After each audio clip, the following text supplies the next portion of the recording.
Primeiro sistema de ciência do dinheiro, sistema de tomada de decisão. Decisão. A ciência do dinheiro, você é o essencial, são os princípios que vai te nortear para tomar a melhor decisão quando se trata de dinheiro. Tudo que se trata de dinheiro, gastar melhor, né? Quando a gente fala de gastar, não é que você vai deixar de gastar tudo, é que você vai gastar melhor. Você vai gastar com aquilo que te deixa verdadeiramente feliz. Então entra Pareto, né? Quando você olha, por exemplo, o teu fluxo de caixa, será que não tem algumas coisas que você consegue diminuir sem diminuir a tua felicidade? Né? Porque o ideal, né, é fácil chegar aqui e falar, vamos gastar menos e investir. Não, a gente tem o presente, a gente tem que se sentir feliz no presente, até para isso ser uma continuidade, né? Então essa continuidade a gente precisa criar forças para continuar a trabalhar, continuar a economizar e investir, certo? São as três partes. Então a gente precisa dessa parte. E a primeira lei que realmente rege a ciência do dinheiro é o dinheiro tem valor no tempo, que volta naquele passo que a gente falou da TIR. Então, hoje, se a pessoa ainda acredita que R$ 1.000 hoje é a mesma coisa que R$ 1.000 ano que vem, você não tem a ciência do dinheiro ainda. O dinheiro tem valor no tempo, né?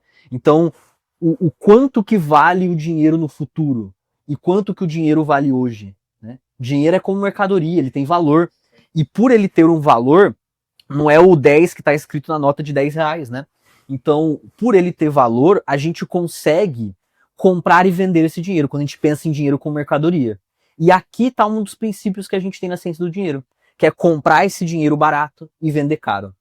Quando a pessoa entende isso e consegue aplicar isso, ela já está no quarto caminho. Eu acredito que esse é o primeiro passo para a gente entrar no quarto caminho. E isso é muito divisor de águas, né? Porque assim, quando a gente fala de ciência do dinheiro, a gente está falando de é como se fosse uma filosofia, porque você entende o mundo como ele é. Quando eu cursei economia, é muito comum a gente ficar muito preso àqueles gráficos, indicadores, a Selic está subindo, o IPCA, o IBCBR, o CAGED, tantas informações, tanta sopa de letrinhas, que eu não estou nem falando dos investimentos ainda. Estou só falando do macroeconomia, que você não entende a essência do por trás daquilo. Se eu imprimir US$ 1 trilhão e ninguém gastar R$ 1, não tem inflação. Porque o dinheiro não, o dinheiro está parado. Só vai acontecer se eu entender o princípio por trás.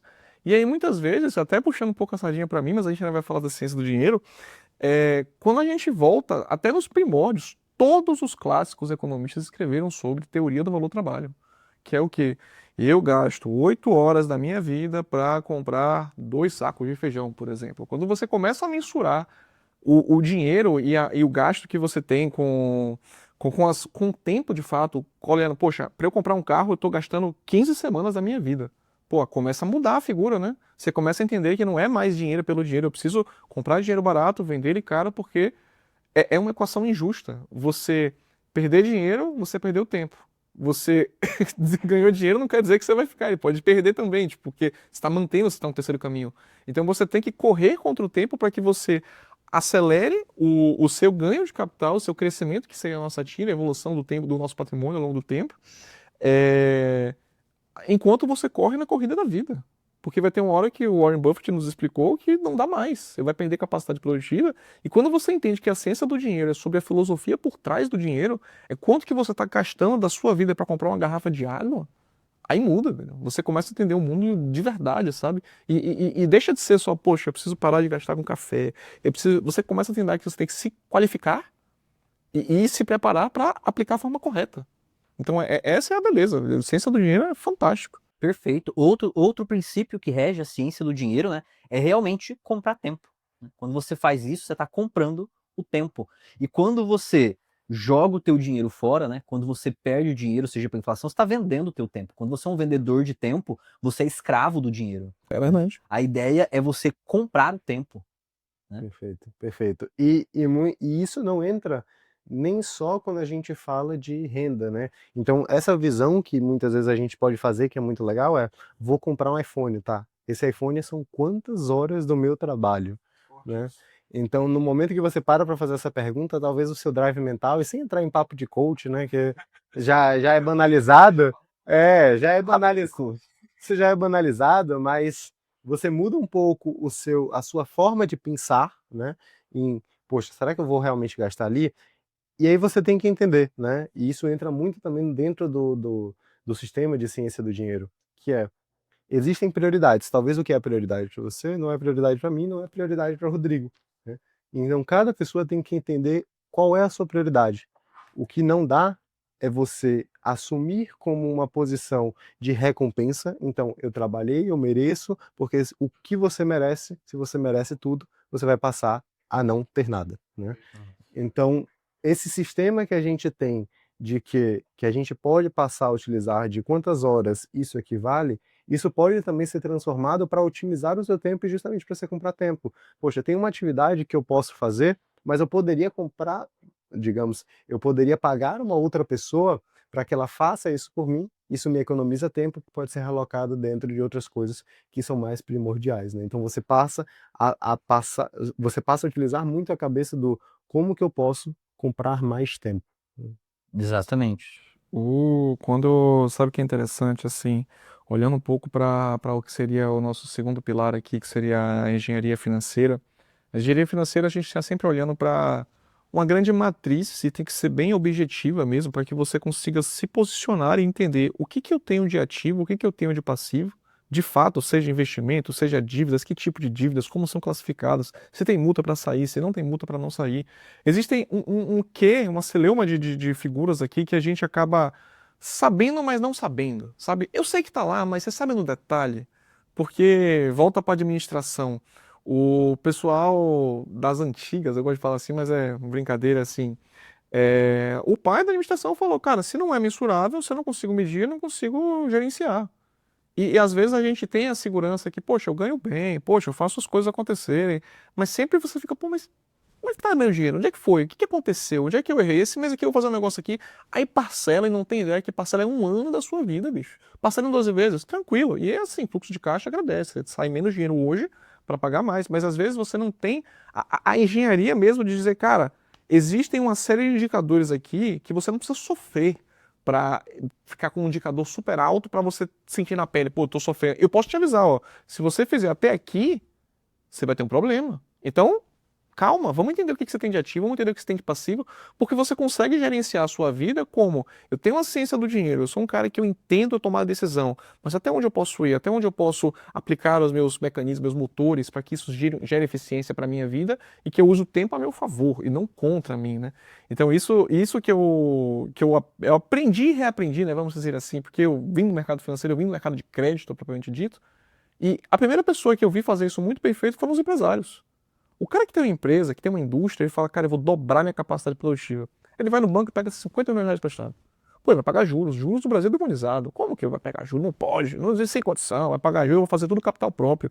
E não é de todo mal. Cada um tem as suas escolhas, né? Mas é o caminho de 30 anos, é o caminho de 7 anos. O cara que tomava empréstimo, captava o recurso, aumentava o faturamento, melhorava a margem, 2 anos depois, ele tinha um triplo de lucro. E isso funciona para tudo, porque é a mercadoria do dinheiro. Eu estou usando o dinheiro mais barato para fazer ele mais caro, ganhar dinheiro mais caro depois.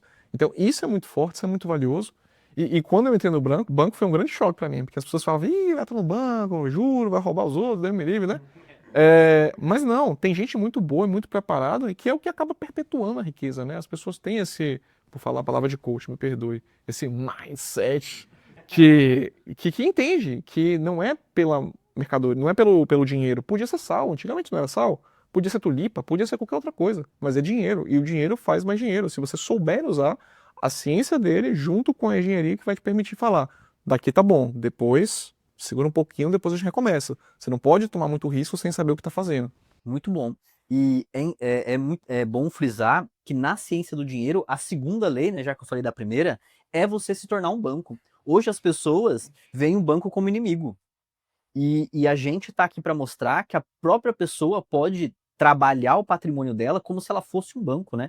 Comprando e vendendo dinheiro como se fosse um banco, né? E isso aplica ali na engenharia.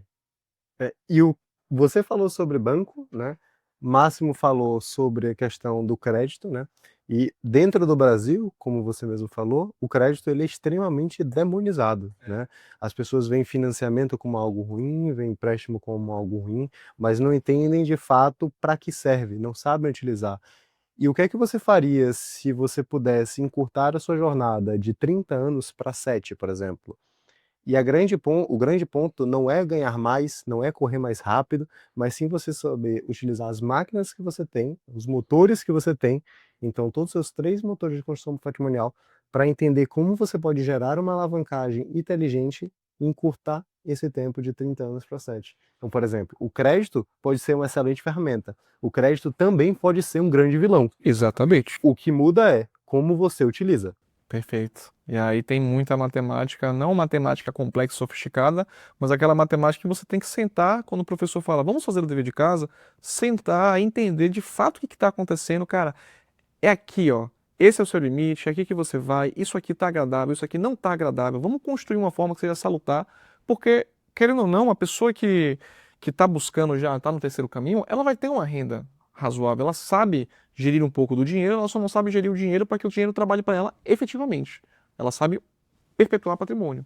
Então essa é a beleza da engenharia financeira que eu gosto, aí muito puxando a sardinha para mim, porque vim de banco, entendo o que é mercado financeiro, entendo um pouco de crédito, como que funciona, que você consiga encurtar esse caminho, via crédito, via outras linhas, via, por exemplo, olha que interessante, o financiamento, quando a gente fala de crédito, financiamento de imóveis, esse dinheiro, e é até meio triste isso, mas é verdade, ele vem da poupança, né? A poupança é ruim por quê? Porque ela precisa financiar o déficit habitacional do país. Não tem casa para todo mundo, então o governo fala: poxa, eu tenho um sistema aqui de pagamentos diferente, eu vou deixar o dinheiro da poupança rendendo pouco e falar: bancos podem emprestar dinheiro mais barato que a taxa de juros hoje, porque tem pessoas que não têm informação financeira, deixam o dinheiro na poupança e com isso eu posso emprestar para as pessoas financiarem casas. É meio paradoxal, porque eu estou tirando de um que não tem informação, mas ao mesmo tempo eu estou fazendo bem porque eu estou financiando uma casa para alguém morar com juros mais baixos do que o natural. Mas, por exemplo, eu tenho a ciência disso. Eu posso utilizar o dinheiro, que é mais barato que a taxa de juros do Brasil, para ser um motor de crescimento para mim. Eu posso ter um FGTS que está parado, perdendo dinheiro no tempo, e utilizar ele como um instrumento que vai me gerar mais riqueza. Porque cada dia que passa, a inflação está contando, né? Mas cada dia que passa, às vezes a gente fica naquela corrida, né? Que o pessoal fala corrida dos ratos. Não vou fazer nada, não vou fazer nada, o que eu faço agora? E o dia vai passando, o dia vai passando, o dia vai passando, e quando você vai ver, é tarde demais, né? Isso é trágico, mas é verdade.